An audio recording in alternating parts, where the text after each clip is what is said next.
Assalamualaikum everyone. So today we're recording the radioactivity A2 speed run. ठीक है.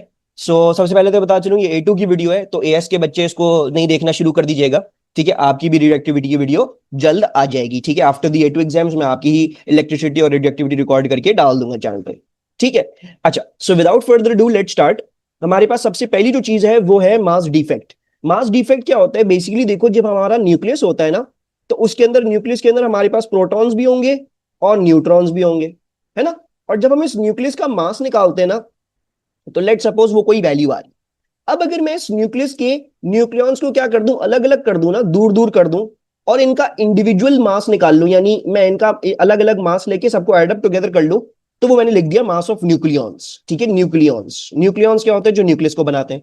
अब बेटा बेसिकली होता क्या है कि हमारा जो मास ऑफ न्यूक्लियॉन्स है ना, वो मास ऑफ न्यूक्लियस से ज्यादा आता है. ठीक है जी. The mass of nucleons comes out to be greater than the mass of the nucleus. And basically mass defect क्या होता है? मास डिफेक्ट सिंपली क्या कहता है? वो ये कहता है कि आप अपने मास ऑफ न्यूक्लियॉन्स को लो और उसमें से मास ऑफ न्यूक्लियस को सब्ट्रैक्ट कर दो, तो आपको मास डिफेक्ट की वैल्यू मिल जाएगी. So mass defect is defined as this: the difference in mass of a nucleus and the mass of its constituent nucleons when they are separated to infinity. ठीक है, तो आप मास ऑफ न्यूक्लियस और mass of constituent nucleons को subtract कर लो, आपको mass defect मिल जाएगा. दिस फिनोमिना हमारे पास ये होता है कि अलग से न्यूक्लियॉन्स का मास ज्यादा आता है और पूरे न्यूक्लियस का मास कम आता है, और जब हम इन दोनों को सब्ट्रैक्ट कर लेंगे तो हमें मास डिफेक्ट मिल जाएगा. अच्छा, अगर मैं आपसे बोलूं बेटा मुझे मास डिफेक्ट निकाल दो एक रिएक्शन का, मुझे या फिर ये बता दो कि रेस्ट मास में कितना चेंज आया एक रिएक्शन के लिए, सिंपली क्या करना, आपने mass of products minus mass of reactants कर देना. ठीक है, अभी आगे सवाल भी आ जाएंगे तो मैं आपको उधर भी ये बता दूंगा. अच्छा, नेक्स्ट थिंग जो आ जाती है बेटा, वो हमारे पास हमारी बाइंडिंग एनर्जी आ जाती है. बाइंडिंग एनर्जी देखो, इसके नाम से समझ में आ रहा होगा, बाइंड करने वाली एनर्जी. सो बेसिकली क्या होगा, अगर मैं इतनी एनर्जी प्रोवाइड कर दूं तो मेरा न्यूक्लियस टूट जाएगा. राइट, अगर ये इतनी एनर्जी पकड़ के रखी हुई है, तो अगर मैं इतनी एनर्जी प्रोवाइड कर दूंगा तो मेरा न्यूक्लियस टूट जाएगा. ये एक तरीका है समझने का. So you can remember this definition as it is the minimum energy required to break a nucleus and separate its individual constituent nucleons at infinity. ये वो minimum amount of energy required है जो हम अगर न्यूक्लियस को दे दें तो वो टूट जाएगा और उसके न्यूक्लियॉन सारे के सारे इंफिनिटी अलग अलग सेपरेट हो जाएंगे. ठीक है, तो ये डेफिनेशन भी आपने क्या कर लेनी, याद कर लेनी है. अगर मैं आपको बोलूं बेटा मुझे बाइंडिंग एनर्जी निकाल के दे दो, कैसे निकालोगे? पहले आप मास डिफेक्ट निकालोगे एक न्यूक्लियस का, और उसको फिर आइंस्टाइन की E equals to mc square वाली इक्वेशन में डाल दो. ये जो इक्वेशन है ये क्या कहती है? ये कहती है कि एनर्जी और मास जो है ना वो इक्विवेलेंट होते हैं, बस एक दूसरे के डिफरेंट फॉर्म्स होते हैं. So this was given by Einstein. So if you know the mass defect of a nucleus, you can work out the binding energy of that nucleus by just plugging in the mass defect in E equals to mc square. ठीक है. अच्छा, और ये obviously आपको फिर answer किस चीज में देगी? It will give you the answer in joules. सही है. अच्छा, बहुत दफा एग्जामिनर्स में भी आपको कंफ्यूज करता है बेटा, वो आपसे कहता है कि मुझे बाइंडिंग एनर्जी बता दो इन टर्म्स ऑफ म्यू. ठीक है जी. अगर वो बोले सिर्फ बाइंडिंग एनर्जी और फॉर एग्जांपल उसने जूल में मांगी हुई है, तो आप क्या कर लोगे? आपको ये इक्वेशन लगानी पड़ेगी जैसे मैंने आपको बताया अभी. पहले मास डिफेक्ट निकालोगे, फिर इक्वल्स टू mc स्क्वायर लगा लोगे. ठीक है जी. अगर वो आपको बोले binding energy in terms of mu पूरा बोल दे, तो इसका मतलब है यार वो आपसे ना बोल रहा है मुझे मास डिफेक्ट बता दो. आपको सिर्फ कंफ्यूज करने के उसने बोला हुआ बाइंडिंग एनर्जी.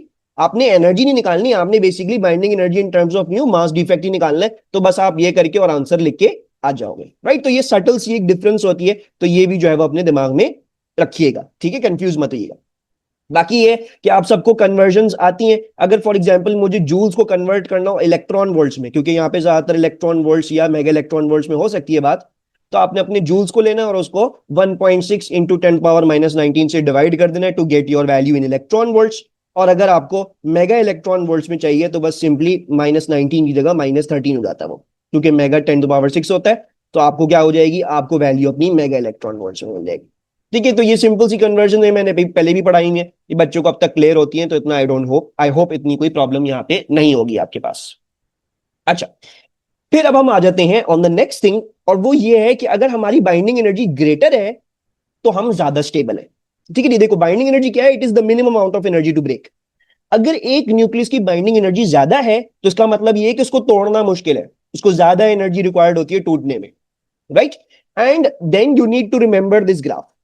अगर हम हर एलिमेंट को ले लें, यानी हाइड्रोजन, हीलियम, सारे के सारे एलिमेंट्स ले लें, अपने यूरेनियम, जितने भी हमने एलिमेंट्स डिस्कवर किए, और हम उनका प्लॉट बनाएं of binding energy per nucleon against the atomic number, we get a plot like this. ठीक है, सबसे पहली बात आप सोच रहे होंगे सर ये बाइंडिंग एनर्जी पर न्यूक्लियन क्या है? कुछ भी नहीं है, बहुत सिंपल है। मैंने आपको बाइंडिंग एनर्जी ऑलरेडी समझा दी ना ऊपर। आप बाइंडिंग एनर्जी निकालो और फिर क्या कर दो, उसको डिवाइड बाय न्यूक्लियन नंबर कर दो, दैट्स इट। तो ये बस एक चीज है। हम वाई एक्सिस पे सिंपल बाइंडिंग एनर्जी भी प्लॉट कर सकते हैं, जरूरी नहीं है binding energy per nucleon number करें, ठीक है जी। लेकिन कभी कभी ऐसे भी होता है, कभी कभी सिर्फ बाइंडिंग एनर्जी भी होता है, तो आपको पता होना चाहिए, ठीक है। और बाकी एक्स एक्सिस पे एटॉमिक नंबर है, यानी बेसिकली 1 पे ही हाइड्रोजन होगा, 2 पे helium and so and so fourth, इस तरह से हमारे पास चल रहा होगा, ठीक है। होता क्या है हमारे पास ना, ये कर्व कुछ ऐसा बनता है, ठीक है जी। इसकी एक मैक्सिमम पीक आती है एट आयरन। आयरन की जो बाइंडिंग एनर्जी पर न्यूक्लियन है वो सबसे हाईएस्ट है, यानी तमाम एलिमेंट्स में से देख लो, यहां पे जितनी भी एलिमेंट्स हैं उनमें से सबसे हाईएस्ट बाइंडिंग एनर्जी किसकी है? वो आयरन की है। तो आयरन कौन होगा? आयरन मोस्ट स्टेबल आपका एलिमेंट है। It is the most stable according to nuclear radioactivity, क्योंकि इसकी बाइंडिंग एनर्जी सबसे ज्यादा है, राइट। अब हमारे जो ये वाले एलिमेंट्स हो गए ना, जो आयरन से हल्के हैं, ये क्या चाहेंगे भाई? हर चीज चाहती है कि वो ज्यादा से ज्यादा स्टेबल हो। So these lighter elements will try to become like iron. अब कैसे बिकम लाइक आयरन होंगे? They will fuse together, fusion करेंगे। क्यों? हल्के है ना, हल्के, तो अगर मुझे हल्के को भारी बनाना है तो मुझे जोड़ जोड़ के हल्कों को भारी बनाना पड़ेगा। So all of these elements that are lighter than iron will undergo the process of fusion and as a result try to increase their binding energy. यानी ये हो सकता है कि फॉर एग्जाम्पल हाइड्रोजन और एक और हाइड्रोजन कंबाइन टुगेदर करके ज्यादा बाइंडिंग एनर्जी वाला हीलियम बना दे। हमेशा जब भी एक न्यूक्लियर रिएक्शन होगा और अगर वो फीजिबल है, तो चाहत यही होती है उन एलिमेंट्स की कि वो एक ऐसी प्रोडक्ट बना दे जिसकी बाइंडिंग एनर्जी ज्यादा है, क्योंकि more binding energy means more stable. Similarly अगर मैं इन न्यूक्लियाई को देखूं जो कि क्या है, मेरे पास हैवियर है, जैसे फॉर एग्जांपल यहां पे हमारे पास यूरेनियम है, मोलिब्डेनम होगा, लंथनम होगा, ये सारे होंगे। तो ये वाले जो एलिमेंट्स है जो कि हमारे पास हैवियर है, अब जाहिर बात है आयरन बनना, आयरन तो इनसे हल्का है, कैसे बनेंगे हल्के? कैसे होंगे? टूट टूट के। So they will undergo the process of fission. So जो भारी वाले हैं वो फिजन कर करके, टूट टूट के मोर स्टेबिलिटी अचीव करने की कोशिश करेंगे, और जो हल्के वाले हैं वो जुड़ जुड़ के मोर स्टेबिलिटी अचीव करने की कोशिश करेंगे। और एक अगर हमारे पास फिजिबल रिएक्शन होगा तो उसमें चाहत ही यही होती है, यानी वो फिजिबल होगा ही तब जब हमारी बाइंडिंग एनर्जी इंक्रीज हो रही होगी, वरना कोई पागल तो नहीं है। अगर हमारी स्टेबिलिटी डिक्रीज कर रही होगी तो वो रिएक्शन फिजिबल नहीं होगा, मतलब वो नेचर में नॉर्मली नहीं टेक प्लेस करेगा, सही है। Everything will try to achieve more stability. अच्छा, तो ये बातें जो है वो मैंने यहां लिखी नहीं है। अब बाकी आपने फ्यूजन और फिजन की जो है वो डेफिनेशन याद कर ली है, वो यहां पे लिखी हुई है। Smaller unstable nuclei combine to form more stable bigger nucleus, and fission में bigger unstable nucleus breaks into more stable daughter nucleus. और स्टेबिलिटी कैसे मेजर हो रही है? बाय द बाइंडिंग एनर्जी और the binding energy per nucleon, ठीक है। तो ये बात आपको क्लियर होनी चाहिए। अच्छा, फिर अब हम आ जाते हैं इस क्वेश्चन पे जो कि बहुत सारे बच्चों को परेशान करता है, और इस first part of radio activity में बहुत सारे बच्चे ये समझ नहीं पाते। अच्छा, मैं आपसे बोलूं विच न्यूक्लियर रिएक्शंस आर फीजिबल, तो मैंने यहां पे 3 पॉइंटर लिखे हैं, उन 3 पॉइंटर को समझिए। देखो, when the binding energy of products is greater than the binding energy of reactants. मैंने आपको ये बताया ना कि भाई अगर कोई रिएक्टेंट क्या करना बनना चाह रहा है, प्रोडक्ट बनना चाह रहा है, तो यार वो फीजिबल तब होगा जब प्रोडक्ट ज्यादा स्टेबल होगा। क्योंकि भाई अगर आप एक अनस्टेबल चीज बन रहे हो तो फिर फीजिबल तो नहीं है ना, वो तो आप खराब कर रहे हो अपना काम। आपके लिए अच्छा काम क्या है? आपके लिए अच्छा काम ये है कि यार आप पहले अनस्टेबल थे और आपने कोशिश करके किसी ना किसी तरह क्या कर ली, ज्यादा स्टेबिलिटी अचीव कर ली। So a feasible reaction is that reaction जिसमें बाइंडिंग एनर्जी ऑफ प्रोडक्ट्स क्या होगी, वो ज्यादा होगी than the binding energy of reactants. तभी उस रिएक्शन होने का फायदा है, वरना कोई फायदा नहीं है उसका, ठीक है जी। तो that reaction will be feasible and will result in the release of energy. जब भी कोई भी हमारा रिएक्शन फीजिबल होगा तो उसमें एनर्जी क्या होगी, रिलीज होगी। अच्छा, इसी को हम मास के पर्सपेक्टिव से भी देख सकते हैं। अगर मैं मास के पर्सपेक्टिव से देखूं तो the mass of products must be less then the mass of reactants. ये उल्टा है, बाइंडिंग एनर्जी का उल्टा है। बाइंडिंग एनर्जी के लिए क्या है? बाइंडिंग एनर्जी के लिए binding energy of products must be greater than binding energy of reactants, क्योंकि प्रोडक्ट्स ज्यादा स्टेबल होनी चाहिए तभी वो रिएक्शन फीजिबल होगा। लेकिन प्रोडक्ट्स के केस में उल्टा क्यों है? अब देखो, मैं तुम्हें बोलूं बेटा तुम्हारे पास 1 kg का मास है, तुम इससे जरा 2 kg का मास बना दो, क्या बना सकते हो तुम कहोगे सर 1 kg के मास को मैं कैसे 2 kg बनाऊंगा, बन ही नहीं सकता, है ना? तो this is impossible. So that is why. अब लेकिन मैं अगर आपको क्या बोलूं, मैं आपको बोलूं बेटे 2 kg का मास है, अब इसको 1 kg में बना लोगे? आप कहोगे हाँ सर बहुत आसान है, इसको तोड़ूंगा, 1 kg अलग हो गया, 1 kg अलग हो गया, और मैंने जो है वो क्या कर दिया, 1 kg आपको दे दिया, बाकी 1 kg मेरा हो गया, मैंने उसको रिलीज कर दिया एज एनर्जी।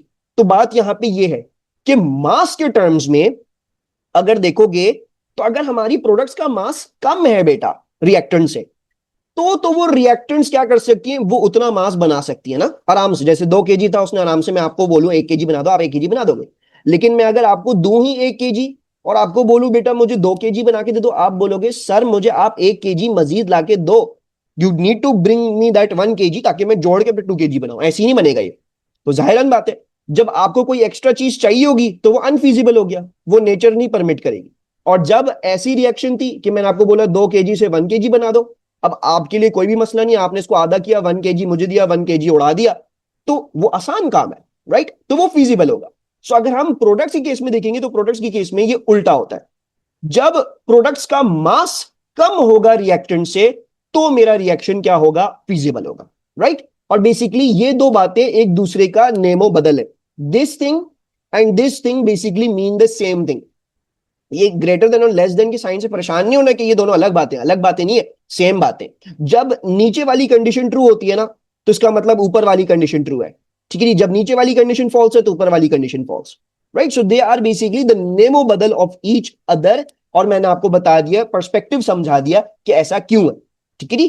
प्रोडक्ट की बाइंडिंग एनर्जी ज्यादा होनी चाहिए क्योंकि मैं ज्यादा स्टेबल होना चाह रहा हूं, और प्रोडक्ट्स का मास कम होना चाहिए क्योंकि ज्यादा मास से थोड़ा मास बनाना ज्यादा आसान है कंपेयर टू थोड़े मास से बड़ा मास बनाना। थोड़े मास से बड़ा मास नहीं बन सकता, मुझे मजीद मास या मुझे मजीद एनर्जी रिक्वायर्ड होगी वो मास को क्रिएट करने के लिए, ठीक है? सो ये दो बातें आपको पता होनी चाहिए, बोथ एनर्जी एंड मास का पर्सपेक्टिव। देन फाइनली हमारे पास अनफिजिबल रिएक्शंस भी होते हैं जिनको हम आर्टिफिशियली करवा सकते हैं। अब वो आर्टिफिशियली कैसे होंगे, हमें क्या करनी पड़ेगी, हमें वो एक्स्ट्रा एनर्जी जो भी रिक्वायर्ड होगी वो देनी पड़ेगी, ठीक है? यानी फॉर एग्जाम्पल जो भी डिफरेंस इन बाइंडिंग एनर्जी आ रहा है, ठीक है जी, वो आपको प्रोवाइड करना पड़ेगा ताकि वो रिएक्शन हो जाए। या फिर जो भी आपने डिफरेंस इन मास डिफेक्ट निकाला है वो आपको प्रोवाइड करना पड़ेगा ताकि वो रिएक्शन हो जाए। जैसे मैंने आपको एग्जांपल दी ना, मैं आपको 1 kg बोलूं और बोलूं 2 kg बना दो, तो आप मुझे बोलोगे सर यार मुझे एक और 1 kg लाके दें आप। अब वो 1 kg मैं आपको एनर्जी के फॉर्म में प्रोवाइड कर सकता हूं, because Einstein says E equals to mc square. Energy and mass are basically the same thing, just two different forms of each other, right? So ये बात आपने यहां पे समझनी है। And according to the equations that I told you above, अगर मैं आपको बोलूं बेटा मुझे मास डिफेक्ट निकाल दो, तो मैंने आपको रिएक्शन का लिखा हुआ था mass of products minus mass of reactants, ठीक है? देखो मैंने आपको क्या बताया, मास ऑफ प्रोडक्ट्स ज्यादा होना चाहिए, सॉरी कम होना चाहिए रिएक्टेंट से अगर फिजिबल होना चाहिए reaction. If you want the reaction to be feasible this should be less than this, है ना? सो देयरफॉर देख लो मैंने क्या लिखा हुआ है, अगर नेगेटिव में आंसर आ जाए तो फिजिबल होगा। जाहिर बात है अगर मास ऑफ रिएक्टेंट ज्यादा है तो फिर नेगेटिव वाला पार्ट ज्यादा हो गया, नेगेटिव आएगा आंसर।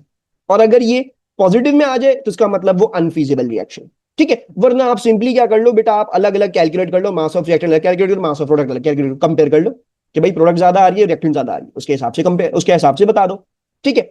सिम। और दूसरा, अगर मैं आपको बोलूं मुझे एनर्जी बता दो जो इस रिएक्शन में रिलीज होगी या एब्जॉर्ब होगी, तो हमारे पास बाइंडिंग एनर्जी वाला पर्सपेक्टिव भी एग्जिस्ट करता है। हम binding energy of products minus binding energy of reactants कर सकते हैं। वही बात जो मैंने आपको ऊपर समझाई, प्रोडक्ट्स की बाइंडिंग एनर्जी क्या होनी चाहिए, ज्यादा होनी चाहिए for a reaction to be feasible, और रिएक्टेंट्स की कम होनी चाहिए, राइट?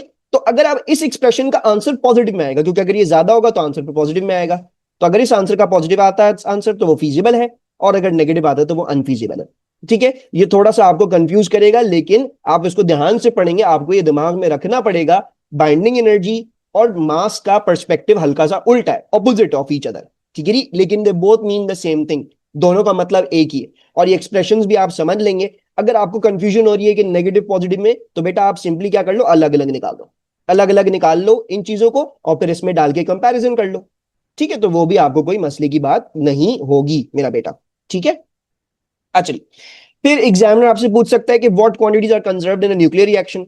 तो एनर्जी कंजर्व होती है, मोमेंटम कंजर्व होता है, ठीक है जी? इसके अलावा हम चार्ज और मास लिखते नहीं है, ठीक है जी, लेकिन हम इसको इक्वेशन की बैलेंसिंग और अननोन चीजों को वर्कआउट करने के लिए we can use the charge and mass. लिखने को आ जाए तो पहले यही दो लिखो, और फिर बाद में अगर और लाइनें छोड़ी नहीं हो तो फिर चार्ज और मास तो वो भी लिख दो अगर ज्यादा चीजें पूछी हुई हो, ठीक है।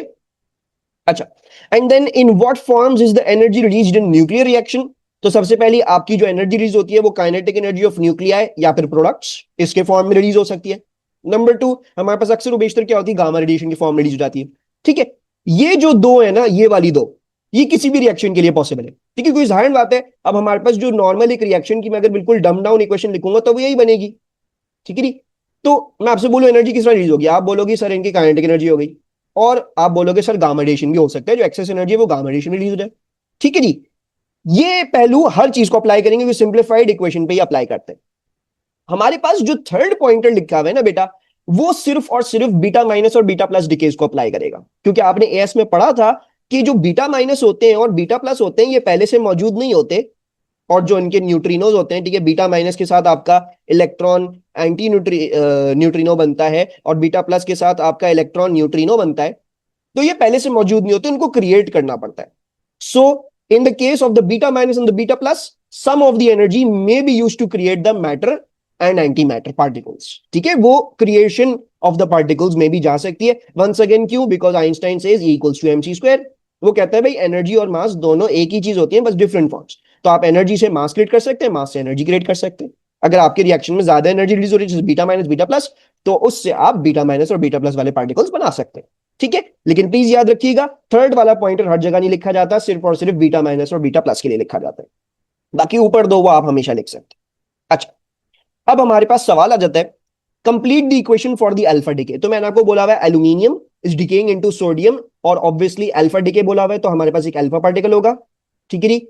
अल्फा पार्टिकल का मास और चार्ज 4 2 होता है, और अब मैं मास की कंजर्वेशन ट्राई करूंगा। देखो 27 है यहाँ पे 4 है, तो इसका क्या होगा, 27 माइनस 4 होगा 23, क्योंकि 23 प्लस 4 इक्वल टू 27। ये बराबर होना चाहिए, मास बराबर होना चाहिए दोनों साइड, एंड सिमिलरली चार्ज भी बराबर होना चाहिए। अगर 13 इधर 2 है, 13 माइनस 2 इसका क्या होगा, 11 हो जाएगा। सो देख लो 11 प्लस 2 13, 23 प्लस 4 इक्वल्स 27। तो अगर आपको इक्वेशन कंप्लीट करने को आ जाए तो आपको ये चार्ज और मास की बैलेंसिंग करनी आनी चाहिए। फिर आपको डाटा दी हुई है, एल्यूमिनियम का मास, सोडियम का मास, हीलियम का मास, प्रोटॉन और न्यूट्रॉन के सबके मासेस दिए हुए। सबसे पहले आपको बोल रहे work out the binding energy per nucleon for aluminium in terms of mu and then in joules.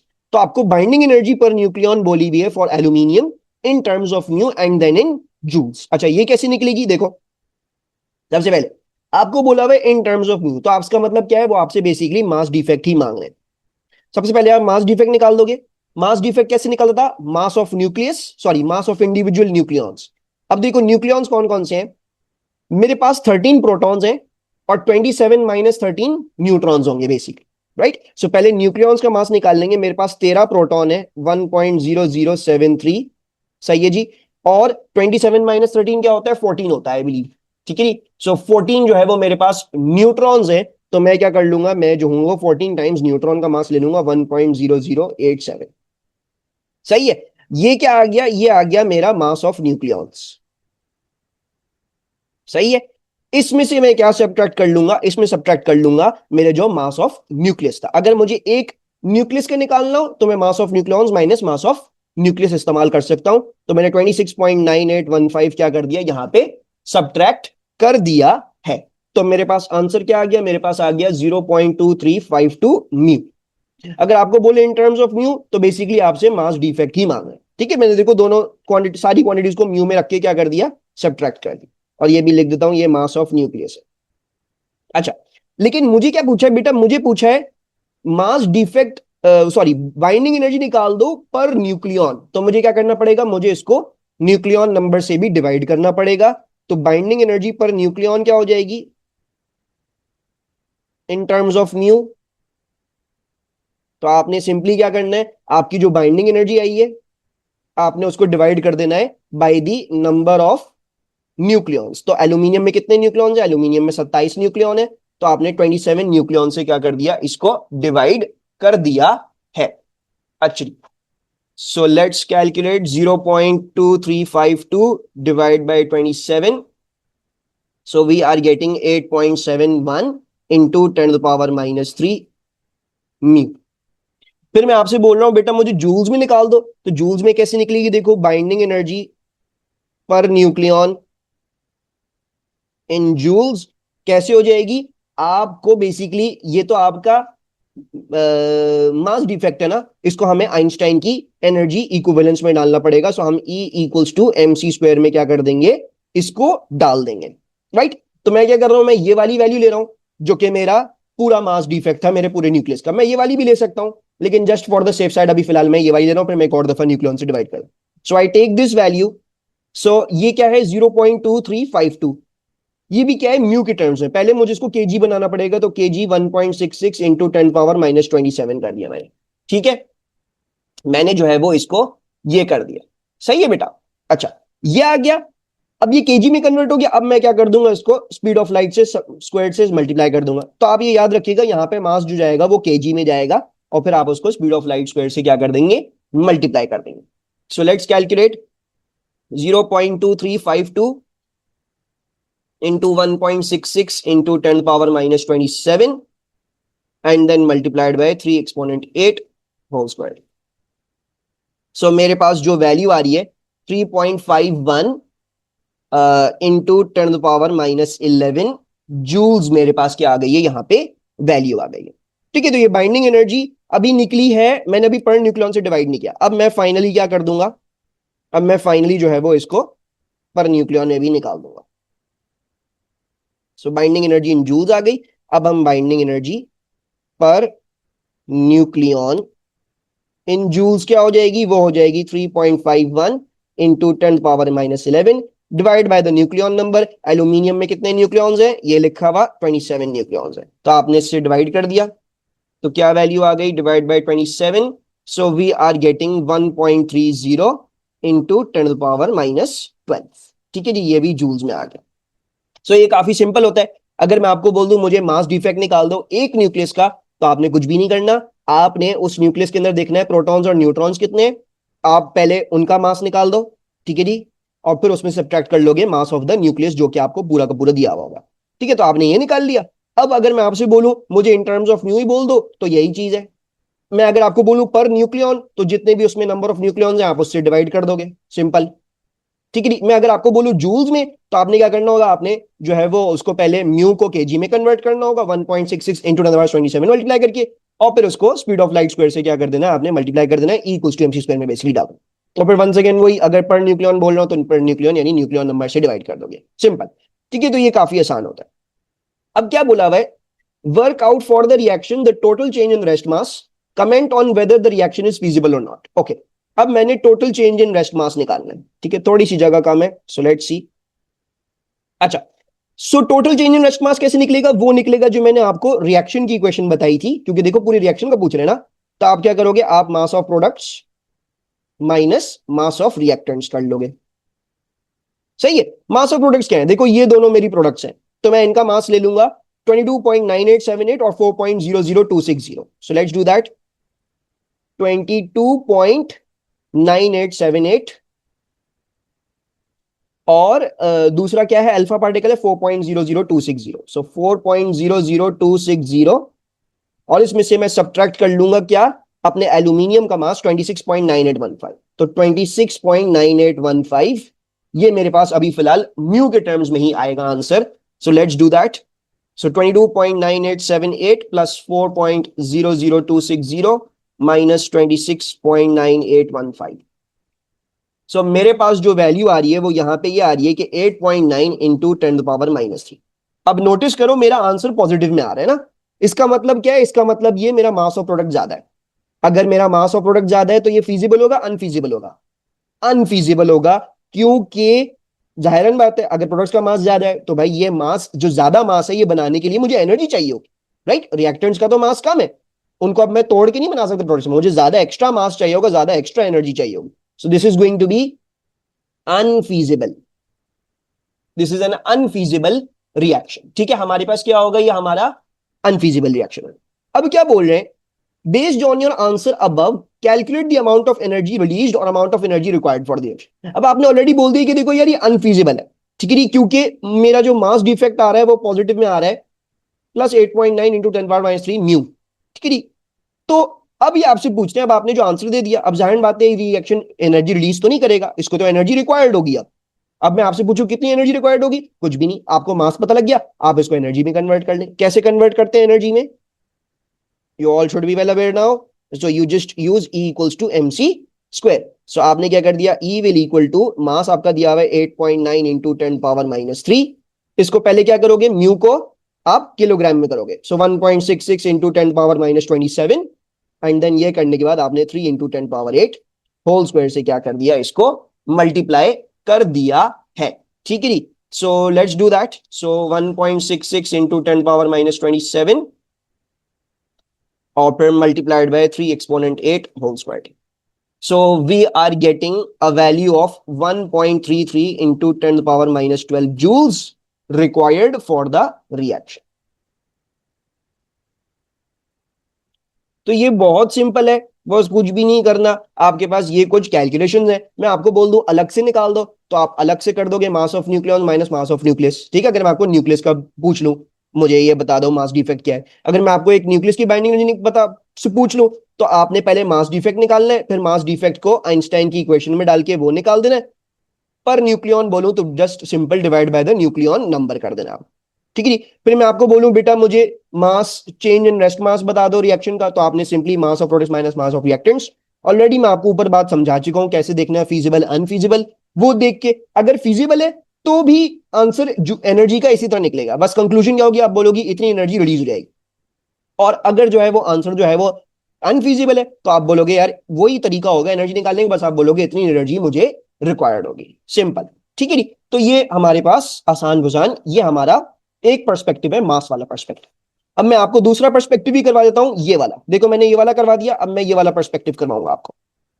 अब ये देखो क्वेश्चन क्या दिया हुआ है, अ nuclear reaction which may in the future be used for the generation of electrical energy is 2H1 + 3H1 = 4He2 + X। अच्छा, अब ये देखो हमें बोला हुआ है name the particle x, name the particle x कैसे होगा, देखो 2 + 3 क्या होता है 5 होता है, यहाँ पे 4 है तो उसका मतलब ये 1 होगा, देन 1 + 1 क्या होता है 2 होता है, यहाँ पे ऑलरेडी 2 है तो इसका मतलब ये 0 होगा।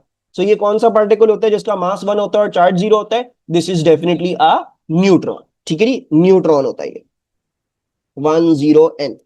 ठीक है, अच्छा फिर क्या दिया हुआ है, data for the binding energy per nucleon of some nuclei is given in 12 figure 12.1, state the binding energy per nucleon of X. अच्छा ये बात याद रखिएगा, nucleons have no binding energy. ठीक है जी, क्या मतलब है इस बात का, इस बात का मतलब ये कि न्यूट्रॉन, भाई ये न्यूक्लियस तो है ही नहीं ना, ये तो अलग से पहले से ही अलग से, तो इसकी बाइंडिंग एनर्जी क्या होगी, प्रोटॉन पहले से ही अलग से, उसकी बाइंडिंग एनर्जी क्या होगी, बीटा माइनस पार्टिकल, भाई वो तो ना न्यूक्लियन है ना न्यूक्लियस में कहीं था, कुछ भी नहीं था। तो जब भी इंडिविजुअल न्यूक्लियॉन्स की बात हो या कोई रेडिएशन की बात हो रही हो तो उनको अप्लाई नहीं करता बाइंडिंग एनर्जी वाला कॉन्सेप्ट। ठीक है, बाइंडिंग एनर्जी वाला कॉन्सेप्ट सिर्फ न्यूक्लियाई को अप्लाई करता है, तो इस बात को याद रखिएगा। तो बाइंडिंग एनर्जी पर न्यूक्लियन क्या होगी हमारी, 0 होगी। ठीक है जी, फॉर द न्यूट्रॉन। अच्छा, calculate the energy change that takes place in this reaction. अच्छा अब देखो मुझे जो इन्फॉर्मेशन दी हुई मुझे दी हुई है हर न्यूक्लियस की बाइंडिंग एनर्जी पर न्यूक्लियन, तो अब बेवकूफी होगी कि अगर मैं जो हूं वो इसको mass of products minus mass of reactants करूं, मुझे जिस तरह से दी हुई वैल्यूज मैं उसी हिसाब से कर दूं।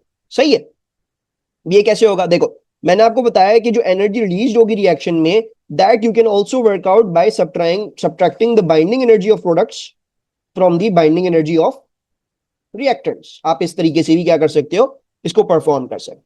ठीक है जी, तो बाइंडिंग एनर्जी प्रोडक्ट्स मेरे पास कौन कौन से प्रोडक्ट्स है, मेरे पास एक हीलियम ही है, इसकी तो 0 हो गई ना, तो इसकी तो लूंगा नहीं, हीलियम की ले लूंगा।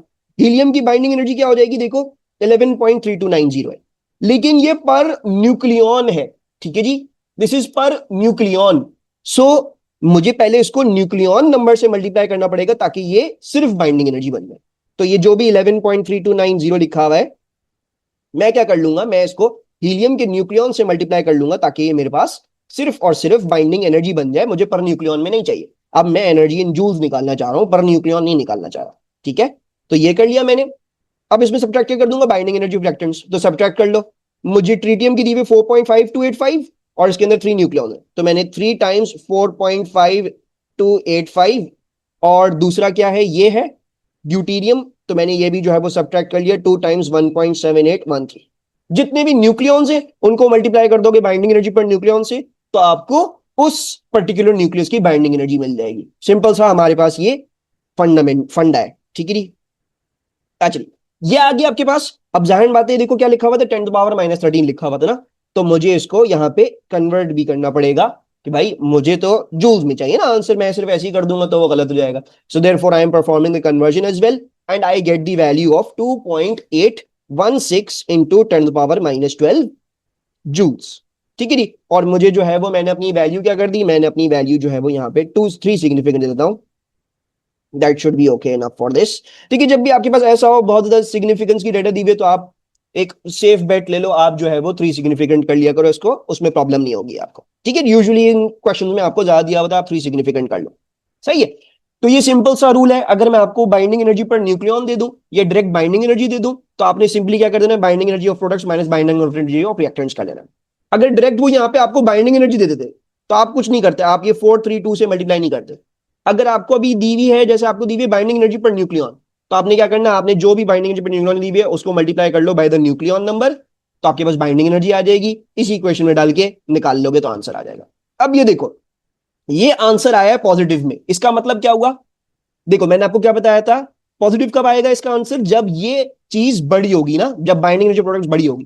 तो बाइंडिंग एनर्जी प्रोडक्ट्स बड़ी है तो इसका मतलब क्या है, this is a feasible reaction, तो this will be the energy released in this reaction, energy released in this reaction। तो ये feasible reaction है, इसके अंदर मेरे पास एनर्जी रिलीज होगी बेटा। ठीक है, ये बात आपने समझनी। अगर वो नेक्स्ट पार्ट में पूछ ले, भाई कमेंट ऑन द फिजिबिलिटी, ये बताओ रिलीज होगी, रिक्वायर्ड होगी, क्या होगा, तो ये आपको दोनों पर्सपेक्टिव आनी चाहिए।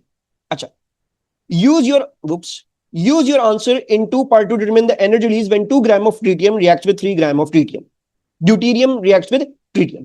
अच्छा, अब सबसे पहली बात जो आपने यहां समझनी है कि अगर एग्जामिनर आपको ये दे देना, जैसे उसने बोला हुआ है 2 ग्राम ऑफ ड्यूटीरियम और 3 ग्राम ऑफ ट्रिटियम, अगर देखोगे ड्यूटीरियम का मास नंबर क्या है, न्यूक्लियर नंबर क्या है, 2 है, तो अगर मैं इसका 2 ग्राम ले लूंगा तो इसका मतलब क्या है, मैं इसका 1 मोल ले रहा हूं। अगर वो यही ले लेना, वो बोले 2 2, यानी कोई चीज का न्यूक्लियर नंबर 2 है और उसने 2 ही ले लिया ग्राम्स उसका, तो इसका मतलब ये वो उसका 1 मोल ले रहा है। सिमिलरली देखो 3 और इसका न्यूक्लियर नंबर क्या है, 3 है, तो इसका मतलब ये कितने मोल ले रहा है, ये इसका भी 1 मोल ले रहा है। ठीक है नहीं, अब जाहिर बात, एक मोल में एक पार्टिकल तो नहीं होता, right, we do not have one particle in one mole. हम how many particles in one mole, we have got Avogadro's constant number of particles in one mole. ठीक है, तो ये भी यही होगा।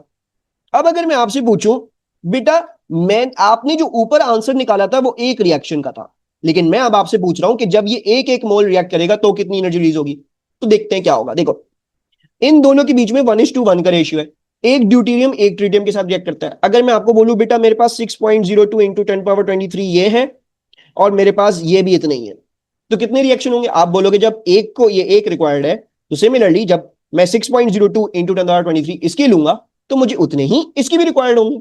तो ये वंस अगेन 1:1 के रेशियो में रिएक्ट करेंगे। तो अगर मैं आपसे पूछूं मेरे रिएक्शन कितने होंगे, आप बोलोगे सर देखो, आप जब इसकी 6.02 ले रहे हो और जब इसकी 6.02 ले रहे हो, एवोगाड्रोस नंबर ले रहे हो, तो ये 1:1 के रेशियो में रिएक्ट करके कितने रिएक्शंस होंगे, मेरे पास इतने अमाउंट ऑफ रिएक्शन हो जाएंगे।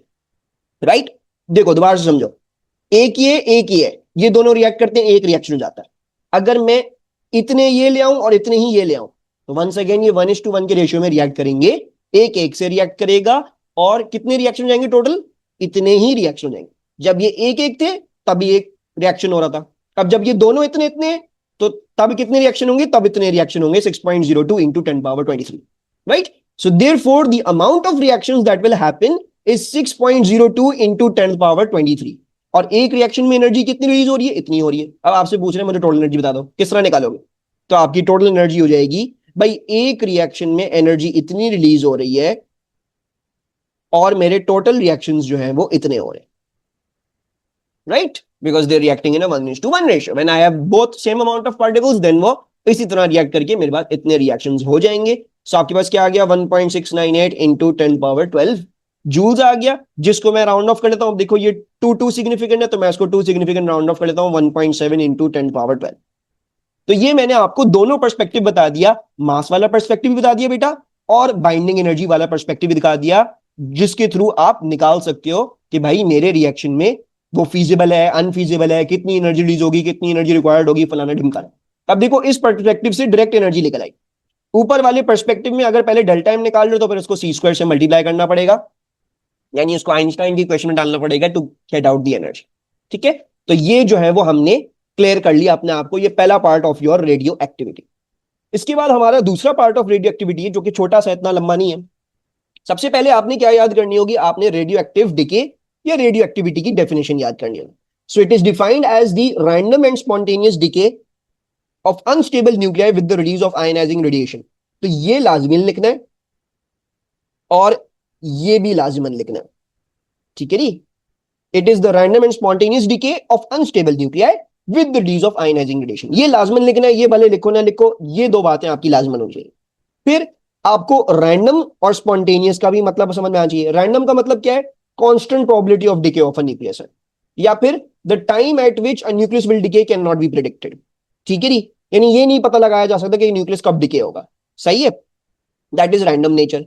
और रैंडम नेचर अगर मैं आपसे पूछूं बेटा ये ग्राफ है, ये मेरे पास, मैं क्या कर रहा था, एक सैंपल का काउंट रेट मेजर कर रहा था, तो मुझे बताओ उसमें रैंडमनेस कैसे दिखती है। आप बोलोगे सर देखो इसमें जो फ्लक्चुएशंस आ रही है काउंट रेट में, उससे पता लग रहा है। ये देख रहे हो जिटरी पैटर्न, कभी ज्यादा है कभी कम है, कभी ज्यादा है कभी कम है। सो ये आता है हमारे पास रैंडम नेचर की वजह से। ठीक है। फिर एक सवाल और, why does the count rate not reach zero. भाई ये देख रहे हो यहाँ पे काउंट रेट जीरो क्यों नहीं हुआ।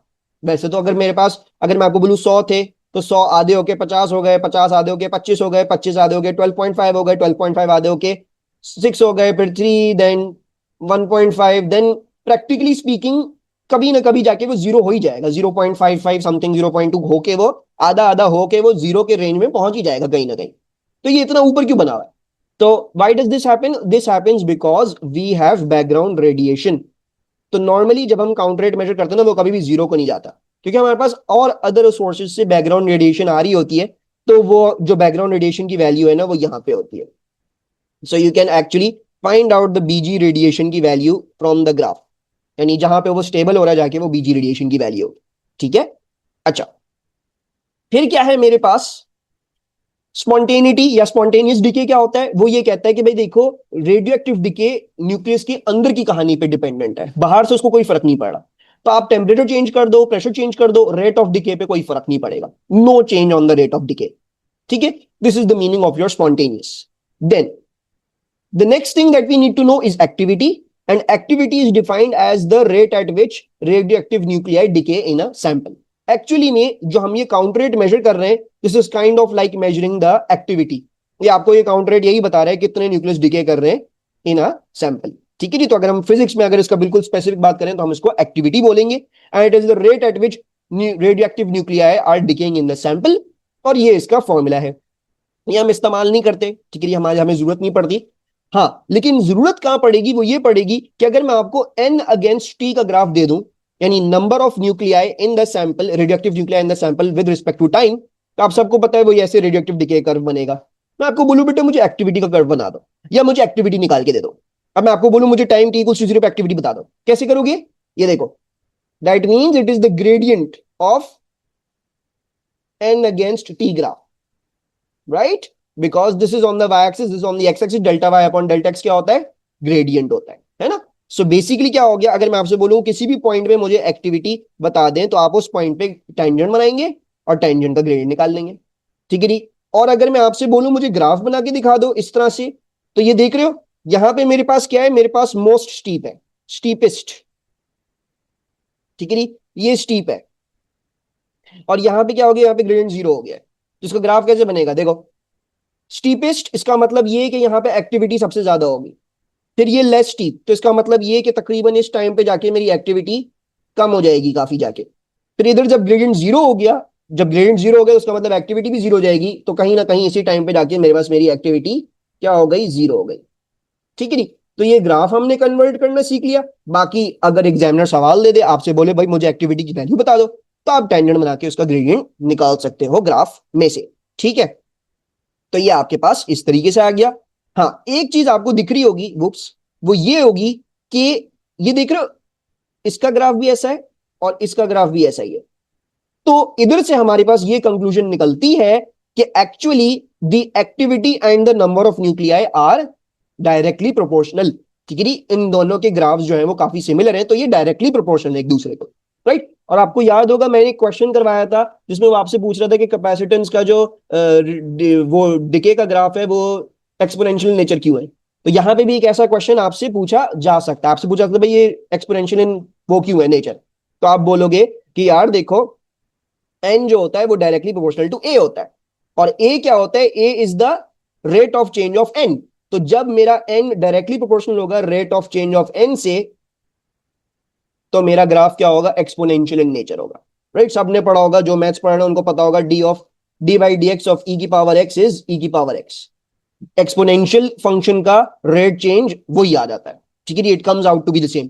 सो when you have that case applying, तो जैसे मैंने आपको कैपेसिटेंस लिखवाया था वही आप आंसर मॉडिफाई करके यहां पे भी लिख सकते हो। और हाँ, बाकी ये है बेटा कि जो है वो मेरे ख्याल से जो मैंने पेपर्स अपलोड किए चैनल पे 2025 के, उसमें भी मैंने ये कवर किया है ये वाला सवाल, ठीक है, तो you can check that out. अच्छा, सो मैंने ग्राफ से ये चीज बना ली। जब मैं इसका प्रोपोर्शन का साइन हटाऊंगा तो मेरे पास लैम्डा आ जाता है। Lambda is known as the decay constant. Decay constant को हम डिफाइन कैसे करते हैं, it is the probability of an unstable nucleus decaying per unit time. ये कैसे हुआ, देखो सिंपल, एक्टिविटी है, एक्टिविटी की जगह delta n upon delta t डाल दो और एन एन रहने दो। अब जो है वो क्या करो, एन को दूसरी साइड में डिवाइड कर दोगे तो ये आ जाएगा। ये वाला जो पार्ट है ये probability of an unstable nucleus decaying है, और ये बेसिकली क्या है, पर यूनिट टाइम। देखो मैंने यही बातें यहाँ पे लिखी है तुम लोगों के लिए, और तुम लोगों को डेफिनेशन समझा दी लैम्डा की। तो लैम्डा की जो डेफिनेशन है वो ये है, या डिके कांस्टेंट की डेफिनेशन ये है कि it is the probability of a nucleus decaying per unit time. ठीक है, हम ये वाली इक्वेशन कभी भी यूज नहीं करते बाय द वे, तो ये इसको याद करने की जरूरत नहीं है, सिर्फ डेफिनेशन के लिए हम इसको यूज नहीं करते कभी भी। ठीक है, बाकी ये कुछ नोटेशंस आपको पता होनी चाहिए कि डेल्टा एन का मतलब क्या है, एन नॉट का मतलब क्या है, एन का मतलब क्या है, तो वो आपको पता होना चाहिए, वो यहाँ पे लिखा हुआ है, और फर्दर मैंने ये भी यहाँ पे लिखा हुआ है। ठीक है, फिर हमारे पास जो इस चैप्टर में है वो हमारे पास डिके इक्वेशन है, और ज्यादातर यहाँ पे जो सवाल आता है वो डिके इक्वेशन से ही आएगा। So we have a decay equation जिससे हम नंबर ऑफ न्यूक्लियाई के ऊपर भी कैलकुलेशन कर सकते हैं। So N equals to N naught E की पावर माइनस लैम्डा टी, और एक्टिविटी की भी हमारे पास एग्जिस्ट करती है, A equals to A naught E की पावर माइनस लैम्डा टी। ठीक है जी, इस बात का ख्याल रखा जाए कि लैम्डा और टी ये दोनों सेम यूनिट में हो। क्या मतलब है इस बात का, अगर टाइम मिनट में तो लैम्डा भी पर मिनट में होना चाहिए। ठीक है, क्योंकि इनके यूनिट्स कैंसिल आउट होने चाहिए, एक्सपोनेंशियल की कोई इक्वेशन वो यूनिट्स नहीं हो सकते। अगर टी सेकंड्स में तो लैम्डा भी पर सेकंड में चाहिए, अगर टी ईयर्स में तो लैम्डा भी पर ईयर्स में होना चाहिए, जब हम इसको इस इक्वेशन में डिके इक्वेशन में प्लग इन करें। फिर एग्जामिनर आपसे पूछ सकता है हाफ लाइफ की डेफिनेशन और हाफ लाइफ की डेरिवेशन, तो वो आपको पता होनी चाहिए, वो मैं कैसे करूंगा। सो मैं एक्टिविटी के परस्पेक्टिव से कर रहा हूं। मैंने आपको एक्टिविटी की क्वेश्चन लिखवा दी ऊपर, A equals to A naught E की पावर माइनस लैम्डा टी।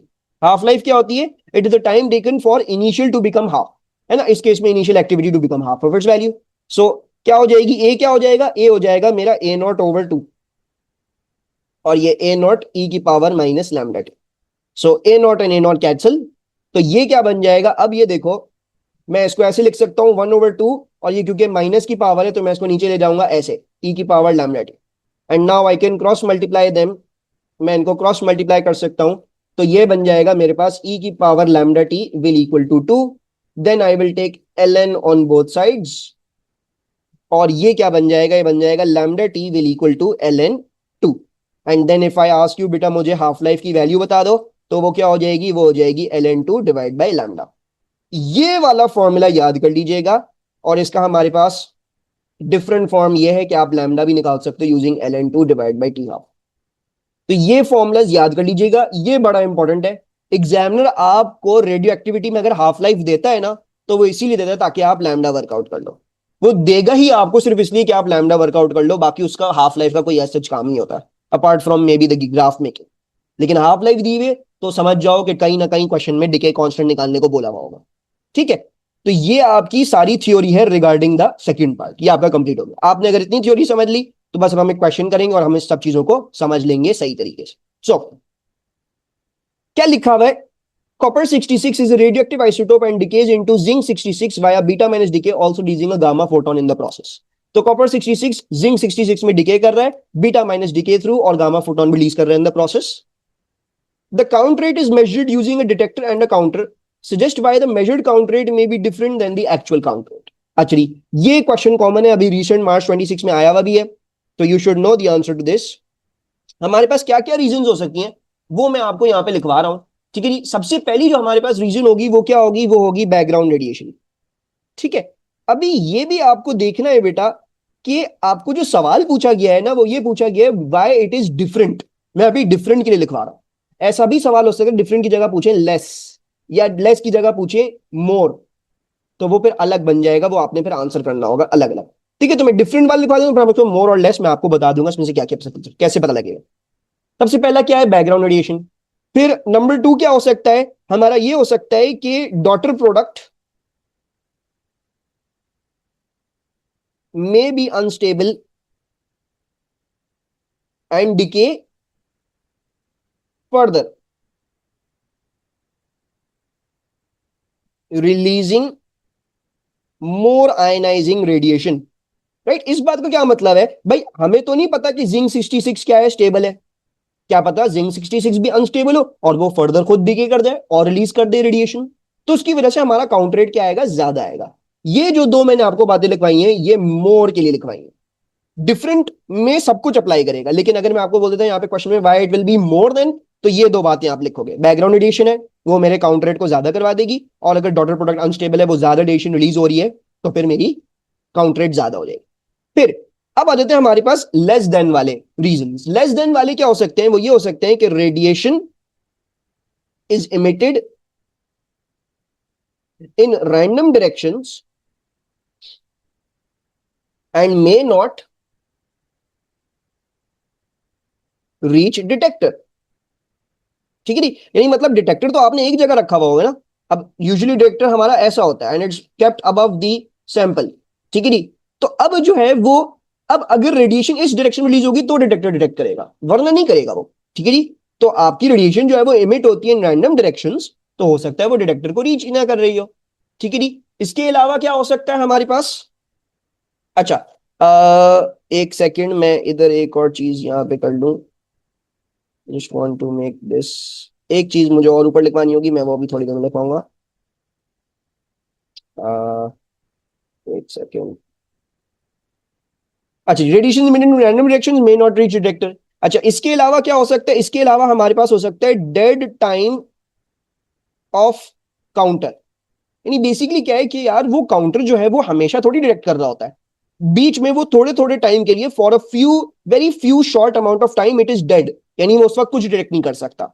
ठीक है जी, जैसे फॉर एग्जाम्पल अभी उसने एक रीडिंग ले ली, अब वो उसको प्रोसेस कर रहे हैं, दोबारा से एकदम से ही फौरन दूसरी रीडिंग आ जाएगी, तो वो नहीं डिटेक्ट कर पाएगा।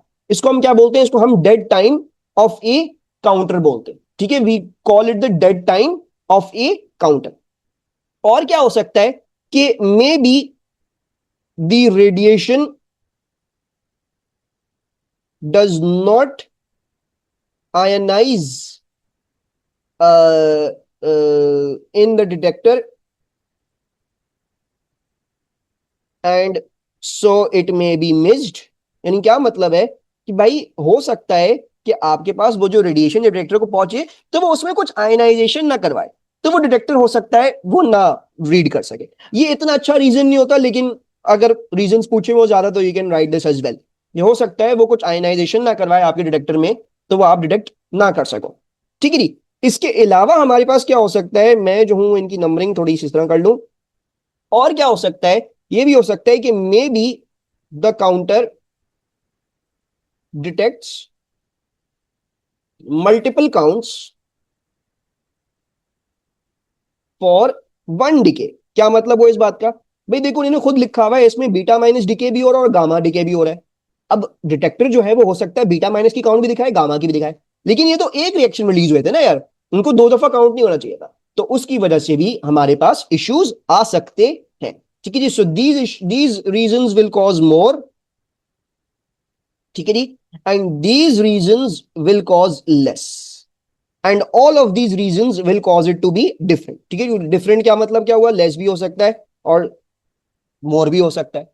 तो मोर वाले ऊपर 3 है, लेस वाले नीचे वाले 3 है। ठीक है, तो ये याद कर लीजिएगा। फिर the half life of copper 66 is this much minutes, work out the time required for the activity to decrease from this value to this value. ये कैसे निकलेगी देख लेते हैं इसको। अच्छा जी, सो मैं जो हूं ना वो इसको यहां पे कर लेता हूं। मैंने आपको क्या बताया था, हाफ लाइफ क्यों देते हैं बेटा, हाफ लाइफ इसलिए देते ताकि आप डिके कांस्टेंट की वैल्यू निकालो। तो सबसे पहले तो क्या कर लोगे, डिके कांस्टेंट की वैल्यू निकाल लोगे। तो मुझे क्या होता है, ln2 divide by t half होता है, राइट। सो मैंने ln2 लिया, और इसको टी हाफ से डिवाइड कर दिया। अभी फिलहाल मैं इसको मिनट्स में ही लेके डिवाइड कर रहा हूं, ठीक है, क्योंकि मैं जो हूं वो टाइम क्या कर लूंगा, मिनट्स में निकाल लूंगा। अगर उन्होंने सेकंड में मांगा हुआ है तो फिर आप उसको सेकंड में कन्वर्ट करने, सेकंड में करके डाल दें, ठीक है जी, मर्जी है आपकी। सो मैंने क्या कर दिया, मैंने इसको 5.11 मिनट्स ले लिया। तो मेरे पास क्या वैल्यू आ गई, मेरे पास आ गई ln2, या एक काम करता अभी मैं इसको फिलहाल एग्जैक्ट ले लूंगा, ठीक है, I will take it to be exact for now. सही है। अच्छा, अब मेरे पास लैम्डा की वैल्यू हो गई। अब क्या करूंगा भाई, मुझे बोला हुआ है मेरी इनिशियल एक्टिविटी ये थी और फाइनल एक्टिविटी ये है। सही है। क्या हुआ, यहां पे डिके इक्वेशन लगेगी एक्टिविटी की। सो लेट्स डू दैट। तो अब मैं लगा रहा हूं ए equals to A naught E की पावर माइनस लैम्डा टी। मेरी फाइनल एक्टिविटी क्या है, 1.21 into 10 power 2, 1.21 into 10 power 2। Initial activity क्या है, 3.62 इंटू 10 पावर 4, 3.62 इंटू 10 पावर 4। ई लैम्डा की वैल्यू क्या है, ये रही ln2 डिवाइड बाय 5.11 और टाइम, ठीक है जी, ये मैंने टाइम निकालना है, ये ध्यान में रहे, क्योंकि आपने यहाँ पे मिनट्स में ले लिया तो आपका टाइम भी मिनट्स में आएगा। आप आखिर में भी कन्वर्ट कर सकते हो सेकंड्स में, अगर एग्जामिनर ने जैसे भी बोला वो तो आप उसको कर लेना, ठीक है। So let's do the calculation. तो ये हो जाएगा 1.21 into 10 power 2 divide by 3.62 into 10 power 4 equals to E की power minus ln2 divide by 5.11 into T. E को कैसे रिमूव करते हैं, ln लगा के। तो अब मैं क्या कर लूंगा, अब मैं बोथ साइड्स पे क्या कर लूंगा, ln ले लूंगा। तो ये आ गया। और अब मेरे पास क्या आ जाएगी वैल्यू, मेरे पास आ जाएगी ln 1.21 into 10 power 2 divide by 3.62 into 10 power 4 will equals to minus ln2 divide by 5.11 into t. तो अगर मुझे अब टी की वैल्यू चाहिए तो मुझे 5.11 ऊपर मल्टीप्लाई करना पड़ेगा, 21 into 10 power 2 divide by 3.62 into 10 power 4। 5.11 ऊपर मल्टीप्लाई हो गया और माइनस ln2 नीचे जाके डिवाइड हो गया, तो आपके पास वैल्यू आ जाएगी। सो लेट्स डू दैट। अच्छा जी, सो 1.21 इंटू 10 पावर 2 एंड देन जो है वो, अच्छा अब ये इवेल्युएट गलत तरीके से ना हो। एक तो मेरा जो है वो कैलकुलेटर दूसरा वाला खराब वाला यहाँ पड़ा हुआ है। सो अच्छा, ये आ गया, और जो है वो 3.62 इंटू 10 पावर 4 ये आ गया, और फिर into 5.11 and then divide by -ln2। So we are getting a time of 42 minutes. ठीक है, तो मेरे पास क्या आ गया, मेरे पास 42.0 मिनट्स आ रहा है कि भाई इतना टाइम लगेगा इसको यहां से यहां डिके होने में। ठीक है, सो ये आपने कैलकुलेशन कर ली, सिंपल, आपने कुछ भी नहीं करना, डिके इक्वेशन लगानी है, और ये बात दिमाग में रखो, हाफ लाइफ दी हुई है तो वो लैम्डा निकालने के लिए दी हुई है। ठीक है जी। अगर फॉर एग्जाम्पल ये अलग से पार्ट होता ना आपके पास कि मुझे पहले लैम्डा निकाल के दो 3 मार्क्स का, तो फिर आप उसमें पूरी डेरिवेशन करके दिखाते हाफ लाइफ की। ठीक है, अगर ज्यादा मार्क्स के लिए पूछा हुआ डिके कांस्टेंट की वैल्यू बता दो तो फिर पूरी डेरिवेशन करनी पड़ेगी। अगर नहीं है, 1 मार्क का है या वो किसी वर्किंग का ही पार्ट है, तो फिर आप जो है वो उसको डायरेक्ट इस्तेमाल कर लेना। ठीक है, इसको भी दिमाग में रखना, वेटेज को भी देख के आपने करनी होती है अपनी working. What is the number of nuclei of the copper 66 sample at time t equals 0 and what is the mass of this sample? अच्छा, अब मुझे क्या करना है, नंबर ऑफ न्यूक्लियाई निकालना है time t equals to 0। Time t equals to 0 पे ये एक्टिविटी दी। क्या मैं एक्टिविटी से नंबर ऑफ न्यूक्लियाई निकाल सकता हूं, बिल्कुल निकाल सकता हूं, ए इक्वल्स टू लैम्डा एन होता है। तो I can now use this. तो मुझे पता है कि ए इक्वल्स टू लैम्डा एन होता है, तो मुझे अगर एन चाहिए तो मुझे क्या करना पड़ेगा, ए को डिवाइड बाय लैम्डा करना पड़ेगा। अब मेरी इनिशियल एक्टिविटी क्या थी, ये थी 3.62 इंटू 4, 3.62 इंटू 10 पावर 4। लैम्डा क्या है, अच्छा अब ये देखो, अब मैं ये वाला लैम्डा इस्तेमाल नहीं कर सकता, क्यों, क्योंकि ये पर मिनट में था, लेकिन ये वाली जो इक्वेशन है ये सेकंड में ही लेगा लैम्डा को। सिर्फ इधर देखो, इधर अलाउड है कि आपने लैम्डा और टी के यूनिट सेम रखने। जब आप ये इक्वेशन अप्लाई कर रहे हो तो उसको पर सेकंड में ही लेना। तो ये क्या कर दूंगा, अब मैं नया लैम्डा कैलकुलेट कर लूंगा, ln2 divide by t half. T half क्या था, 5.11 मिनट्स था ना, तो अब मैं इसको कन्वर्ट करके डाल दूंगा, इसको सेकंड बना दूंगा, तो 5.11 इंटू 60 कर दिया। ठीक है, so let's do. So ln2 divide by, एक second, ln2 divide by 5.11 into 60। अरे यार, I don't like this calculator. तो ये आ गया 3.62 इंटू 10 पावर 4। अच्छा जी, 3.62 इंटू 10⁴ डिवाइड बाय आंसर। सो मेरे पास जो नंबर ऑफ न्यूक्लियाई आ रहे हैं, एक तो ये मुझे स्टैंडर्ड फॉर्म में भी आंसर नहीं देता, I need to bring my other calculator. 1 2 3 4 5 6 7, so it is giving me 1.6 into 10⁻7 nuclei. 1 2 3 4 5 6 7, ठीक है। तो ये मेरे पास क्या आ गए, मेरे पास नंबर ऑफ न्यूक्लियाई आ गए इतने। सिंपली आपने क्या कर दिया, आपने ए को लैम्डा से डिवाइड कर दिया। अब अगर मैं आपसे पूछूं बेटा मुझे इसका मास बता दो, कितना मास होगा, तो अगर मैंने आपको बोल दिया नंबर ऑफ न्यूक्लियाई बता दो, निकाल लो, और मैं आपको बोलूं मास, तो एक न्यूक्लियस का मास क्या है, ये लिखा हुआ 66 म्यू है एक न्यूक्लियस का मास। सो मास क्या हो जाएगा, मास मेरा हो जाएगा, आई हैव 1.6 इंटू 10⁻7 न्यूक्लियाई, और एक न्यूक्लियस का मास क्या है, 66 म्यू है। तो 66 और म्यू की वैल्यू क्या होती है, 1.66 into 10⁻⁻27। So I will get my answer. तो मैंने इसको इंटू 66 कर लिया, और फिर इंटू 1.66 इंटू एक्सपोनेंट 27 कर लिया। तो ये क्या आ गया मेरे पास मास आ गया 1.75 इंटू 10⁻−18 kg। ठीक है, बहुत ज्यादा छोटा लग रहा है ये मास, बट हो सकता है मेरे कैलकुलेशन में कोई इश्यू हो गया हो यहाँ पे, लेकिन प्लीज उसको चेक कर लीजिएगा।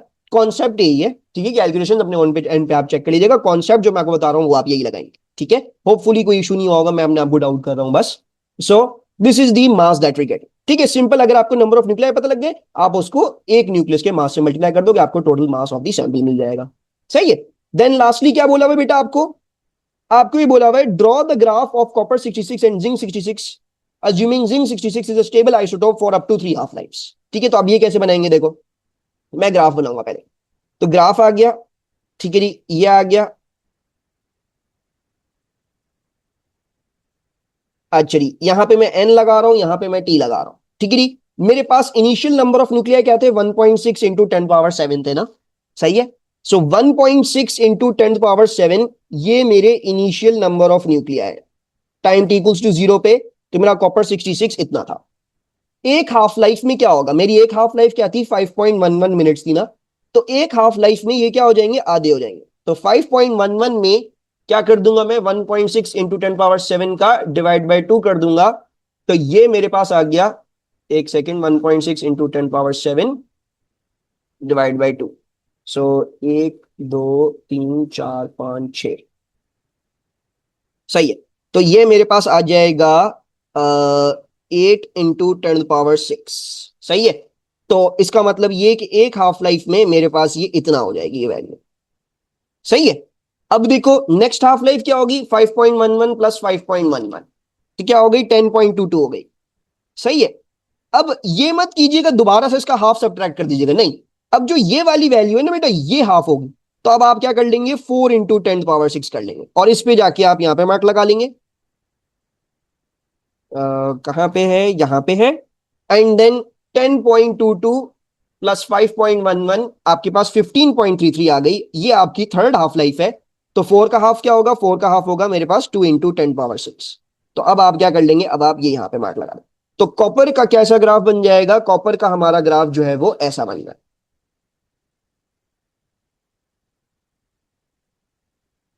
अरे यार एक सेकेंड, ठीक है। This is going to be the graph of copper. थोड़ा सा अगली बनाए, लेकिन जो है वो आप इसको समझ जाएंगे, क्योंकि हम यहाँ पे कॉन्सेप्ट्स की बात कर रहे हैं, सही है। तो ये कॉपर का ग्राफ बन गया। अब मैं जिंक का कैसे बनाऊं, सबसे पहले तो उन्होंने बोला बेटा जिंक को ये अज्यूम करो कि जिंक जो है वो आपका क्या कर रहा है, उतने ही मतलब स्टेबल आइसोटोप है, ठीक है। और एक कॉपर 66 एक जिंक बन रहा है। तो अब ये देखो यहां से यहां कितना चेंज आया, अगर मैं देखूं कि यहां से यहां मेरी कितना चेंज आया इन द आइसोटोप्स। सो आप बोलोगे सर इतने न्यूक्लियाई का चेंज आया, 8 का 1.6 माइनस 8 आपके पास ये आंसर आएगा, सही है। तो अगर मेरे पास इतने कॉपर डिके हुए हैं तो कितने जिंक बनेंगे, इतने ही जिंक बनेंगे, क्योंकि एक कॉपर बनता है एक जिंक। सो दैट मींस कि एक हाफ लाइफ में जिंक जो जो यहां पे था वो इतना ही इंक्रीज करके यहां आ जाएगा। यानी 0 प्लस 8 इंटू 10⁻6 क्या हो जाएगा, 8 इंटू 10⁻6 हो जाएगा। फिर क्या होगा, अब देखो नेक्स्ट में कितना डिक्रीज हुआ है, नेक्स्ट में डिक्रीज हुआ है 4 इंटू 10⁻6। तो अब क्या होगा, अब मैं इतना ही इंक्रीज करूंगा, यानी 8 इंटू 10 पावर 6 में क्या इंक्रीज कर दूंगा, 4 इंटू 10 पावर 6 का इंक्रीज कर दूंगा। तो ये क्या बन जाएगा, ये मेरे पास बन जाएगा लेट से 1.2 इंटू 10 पावर 7। ठीक है, तो फिर क्या हो जाएगा, मैंने जो है वो नेक्स्ट हाफ लाइफ पे जाके यहां मार्क लगा लेना। एंड देन फिर क्या होगा, अब देखो लास्ट में कितना चेंज आया, लास्ट में हमारे पास 2 इंटू 10 पावर 6 का चेंज आया। तो अब यहां से नेक्स्ट पॉइंट तक कितना इंक्रीज होगा, 2 इंटू 10 पावर 6 का इंक्रीज होगा। तो अब मैं क्या कर लूंगा, मैं 1.2 इंटू 7 में ऐड कर दूंगा 2 इंटू 10 पावर 6। सो ये मेरे पास आ गया 1.4 into 10 power 7। So 1.4 into 10 power 7।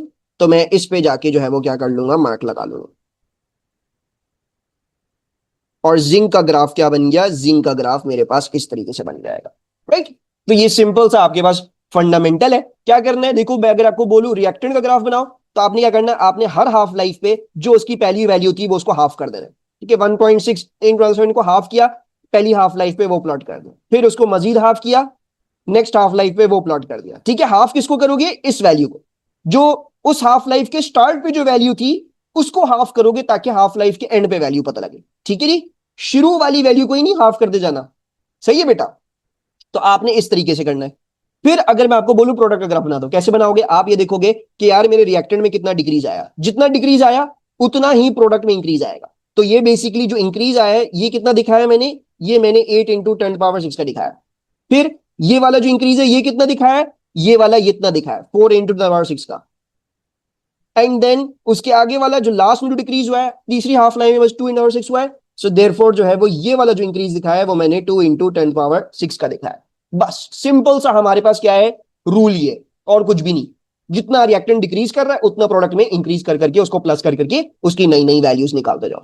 So this is the complete जो है वो कह लो revision and master class of your radio activity A2। थोड़ा सा जल्दी जल्दी पढ़ाना पड़ता है इस सब चीजों को, क्योंकि खत्म करनी होती है। तो आई होप समझ में आया हो आपको और आपके लिए फ्रूटफुल हुई हो। बाकी इंशाल्लाह I will meet you very very soon with medical physics. अपना ख्याल रखिएगा, मुझे दुआ में याद रखिएगा, and I will see you all later. अल्लाह हाफिज।